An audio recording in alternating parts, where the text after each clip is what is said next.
उद्याच्या लोकसभेमध्ये 100% निवडून आपल्या भागात कोण जाणार आहे ते मोदीसाठी मतदान करतील। पण त्यात सगळ्यात माझं नाव पुढे आहे।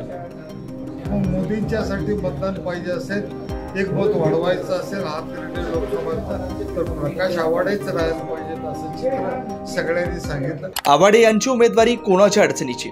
हातकणंगलेत आता बहुरंगी लढत, मतदारसंघातील मतांची विभागणी कोणाच्या पथ्यावर? लोकसभा निवडणुकीचं वातावरण चांगलंच तापलंय। कोल्हापुरातल्या हातकणंगले मतदारसंघात चांगलाच ट्विस्ट पाहायला मिळतोय। खरं तर गेल्या अनेक दिवसांपासून हातकणंगले मतदारसंघात राजू शेट्टी विरुद्ध धैर्यशील माने यांच्यातच लढत होणार असल्याचं बोललं जात असताना महाविकास आघाडीने सत्यजित पाटील सरोडकर यांची उमेदवारी जाहीर केल्यानं हातकणंगले मतदारसंघात नवा ट्विस्ट पाहायला मिळाला। यानंतर हातकणंगले लोकसभा मतदारसंघात वंचितनेही जिल्हा परिषदेचे माजी अध्यक्ष DC पाटील यांना मैदानात उतरवलं, तर आता आमदार प्रकाश आवाडे यांनी मैदानात चड्डू मारल्यानं हातकणंगले मतदारसंघात चांगलीच रंगत पाहायला मिळते। त्यामुळे आता हातकणंगलेच्या रणांगणात चांगलाच ट्विस्ट पाहायला मिळतोय।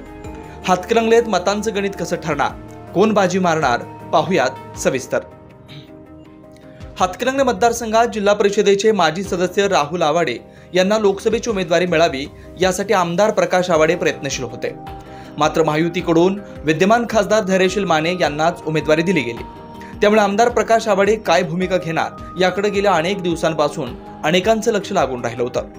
आवाडे लोकसभेच्या मैदानात उतरणार की महायुतीला मदत करणार अशी चर्चा सुरू होती। मात्र आज स्वतः प्रकाश आवाडे यांनी पत्रकार परिषद घेऊन आपली स्वतःची ताराराणी पक्षाकडून उमेदवारी जाहीर केली। मी बंडखोरी केली नाही, तर मोदींना तिसऱ्यांदा पंतप्रधान करण्यासाठी मी या निवडणूक रिंगणात उतरत असल्याचं आमदार प्रकाश आवाडे यांनी सांगितलं। काय केलं तर बरोबर होईल? आताच्या परिस्थितीमध्ये मोदींची एक बेरीज वाढेल। मोदींना खासदार करायसाठी एक बेरीज आमच्या हातकणंगले लोकसभेची 100% त्यात असायला पाहिजे। यासाठी काय करायला पाहिजे याचा अभ्यास केल्यानंतर आमच्या लक्षात यायला लागलं की आजच्या परिस्थितीमध्ये आमच्या हातकणंगले लोकसभा मतदारसंघात मोदींच्यासाठी मत त्यांना मिळवून द्यायचं असेल तर काही निर्णय घेण्याची आवश्यकता आहे, काही पावलं उचलायला पाहिजे, तशा पद्धतीची परिस्थिती आहे। मग राहुलने सर्वे करून सगळ्यांच्याकडं मला त्याने माझ्यासमोर विषय ठेवला की ही निवडणूक आता तर फार मोठ्या फरकानं कोण जिंकणार नाही आहे।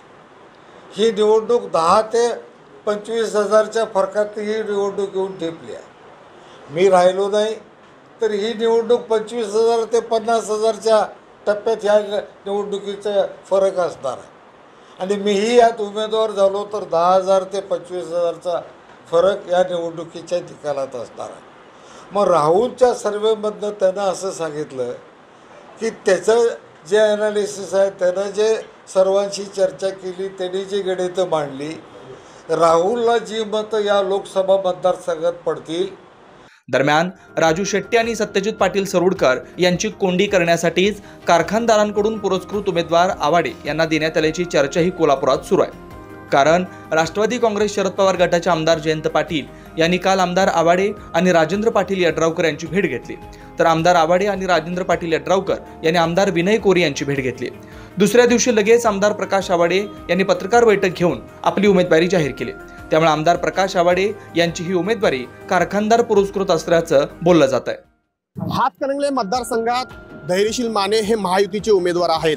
मात्र महायुतीतीलच एक घटक पक्ष असलेला ताराराणी पक्षाचे आमदार प्रकाश आवाडे यांनीही आता हातकणंगले मतदारसंघातून शड्डू ठोकला।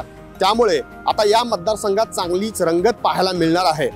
या प्रकाश आवाडे यांच्या उमेदवारीमुळे कोणाला फटका बसणार याचीही चर्चा सध्या पाहायला मिळते आणि हा फटका महायुतीच्याच उमेदवाराला बसणार असल्याचंही बोललं जात आहे।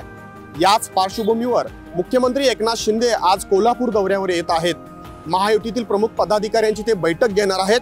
त्यानंतर कोल्हापूर आणि हातकणंगले मतदारसंघात राजकीय हालचालींना वेग येणार आहे। आमदार प्रकाश आवाडे आपल्या उमेदवारीवर ठाम राहणार की माघार घेणार हेही पाहणं तितकंच महत्त्वाचं असणार आहे। या संदर्भात तुम्हाला काय वाटतं कमेंट करून नक्की सांगा। व्हिडिओ आवडल्यास शेअर करायला विसरू नका। असेच व्हिडिओ पाहण्यासाठी चॅनलला सबस्क्राइब करा। कॅमेरामन सुहेग पाटीलसह जावेद तांबोळे, महासत्ता, कोल्हापूर।